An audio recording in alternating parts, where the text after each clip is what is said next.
If you are inspecting the tile on a concrete pool, usually what you're looking at is the top about anywhere from 8 to 12 inches at the water line on the vertical wall will be a tile band. And the reason why that's there is because, of course, that's the water level of the pool, and you're going to get a scum line around there. And any other sort of interior surface, like something porous like a Marbleite or plaster or Marcite or anything like that, it's gonna stain pretty quickly. And that's why tiles are used around there, because porcelain tiles are very impervious to staining. So it's the perfect solution, because you can just wipe it off and you're good to go. But if you're inspecting to buy a house, let's say with a concrete pool, and you want to take a look at the tiles and to determine for yourself whether they're good, do they need work, what are the condition of them, the tiles are going to be a good indicator to you, or to a skilled eye anyway, about the overall condition and the overall age of the pool. One of the things that you're going to want to look for is any inconsistencies in the tile. Like, basically, do the tiles look perfect? And if you can't find anything wrong with the tiles, there's no chipped tiles, there's nothing cracked, anything like that, there's no missing tiles, then obviously that's a good sign. But if you are looking for deficiencies, what you want to look for, first of all, let's start with the easy things. Is there any missing tiles? Is there tiles missing? They're in the bottom of the swimming pool, or they've fallen off at an earlier time and now they're just gone.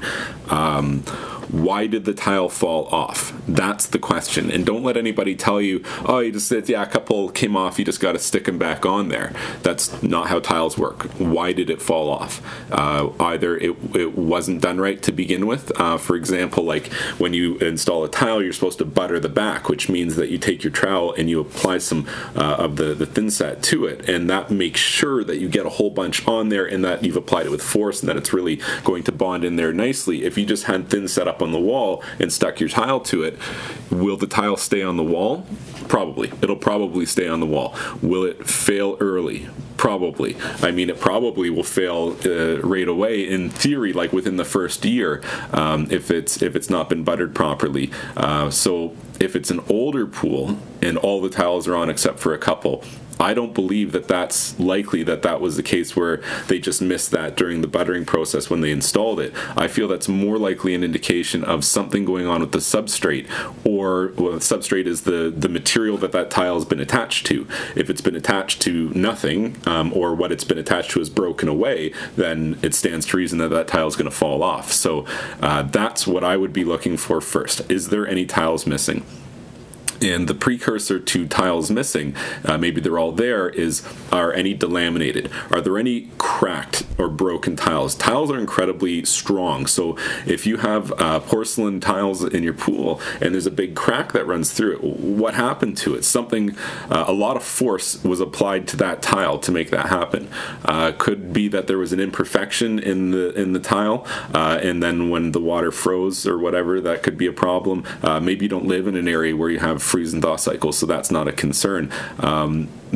Basically, if you see anything in terms of a broken tile, you have to be able to determine what caused that break, because you could be dealing with a situation where the substrate has failed. There could be a big crack running through the concrete wall that tile is mounted on, and that crack in the tile is going to be the indicator that tells you that that's there.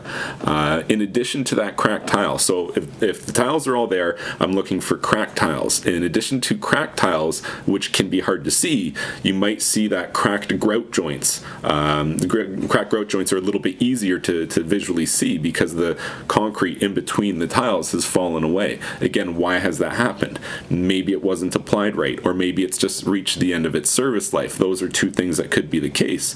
Or it could be that the substrate has cracked and shifted underneath of it, and that's what's caused that. Or that's caused the tiles to delaminate.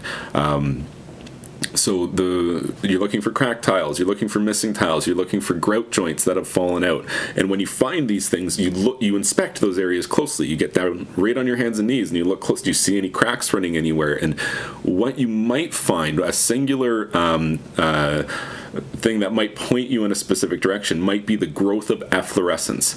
Efflorescence is just calcium growth. It looks like white scale, what looks like white scale, and that scale will form in areas where water is permeating concrete. So if the water is traveling through the concrete, let's say like where a crack is, then it wouldn't be uncommon to see a small line of calcium growth there in the form of efflorescence, or maybe even a big problem with it. Maybe there's a whole section of the pool where the tiles have this scale growth on it, and it's just like bleeding down into the water, and it doesn't wipe off very easy. What is that? That's efflorescence. There's water traveling through that area, and that indicates that there's been somewhat of a failure of the tile in that area. So that would be a concern to me if I saw that. And I would use that as my indicator to find underlying problems that like maybe the tiles are ready to fall off, but they're not quite there yet. There's probably going to be a crack. There's probably going to be grout missing. There's probably going to be efflorescence growth, and that's what's going to point you in that direction. And it's important to understand that once tiles have failed on a swimming pool, I see this all the time with people like, well, how do you fix it? Well, you just put some thin set on there and put it back in, or maybe you even don't even go that far and you just stick some epoxy on it and stick it back on. Should be good, right? Well, no, there's a reason that tile fell off, and if you don't address that problem, the tile's going to fall off again. More likely than that even is all the tiles in the surrounding area are now also going to fall off, and the problem's just going to get worse every year until you address it. And the concern is that tiles are mounted with a product called thin set, and it's a heavily modified concrete mortar product that's used specifically because it's super sticky. It bonds to anything, but once it dries or cures, once the tiles have set, that thin set's going to really limit the water permeability. So if the water won't permeate it, you can't bond anything new onto that once it fails. I see a lot of people do this. They'll chip old tiles off of a concrete pool, and it leaves this like smooth, flat surface. Perfect for setting tile on, right? Well, it was the first time, but it's not anymore because that's thin set, and that thin set's going to be, anywhere from 1/4 inch to 3/8 of an inch thick, and it has to come off. You have to jackhammer or chip the entire thin set away until you get down to some base substrate, some concrete that's part of the concrete shell, and then you do a mud base or another mortar application to build that back out to a proper tile setting surface again. So that's the concern with tile, is if you're seeing a problem where the tiles are starting to fall off and there's cracks and delaminations and things like that, it's not as simple as just, well, I just need to stick some more back on. It's like, yeah, you just need to stick a band-aid on it until you can afford to do it properly, because it's a lot of money. The cost of doing a tile job will depend on where you live, and I think that the cost probably will range anywhere from $5,000 to $12,000, depending on where you live, and that's assuming base tile or entry-level tile, like essentially no choice in terms of what it's going to be like. Do you want the blue ones or the white ones? Those are going to be your two options. You don't get any of those fancy glass mosaics or anything like that. Those are going to be a lot more money.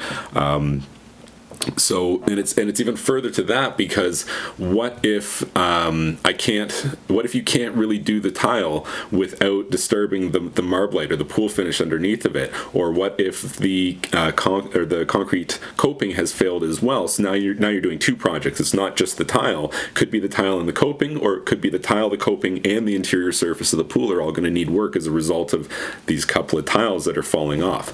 So if you see anything else other than, the tiles pretty much look perfect, then you need to seriously be thinking about bringing in a professional to come and look at it. Don't bring in your brother-in-law that did tile in your bathroom one time. You need to bring in a guy who understands concrete swimming pools, a guy who understands how to do tile work, to make sure that you're going to get an accurate assessment of any potential problems. Because again, as we've identified, it turns out that you need the full shebang, you need the concrete pool coping, you need new tile, and potentially a new interior surface. You could be talking $25,000 to $50,000 for that. So you definitely want to be prepared for it. If you go there and everything looks perfect, there's no delaminations, there's no efflorescence growth, there's no missing tiles, and there's no indication of cracks, I'd say that looks pretty good.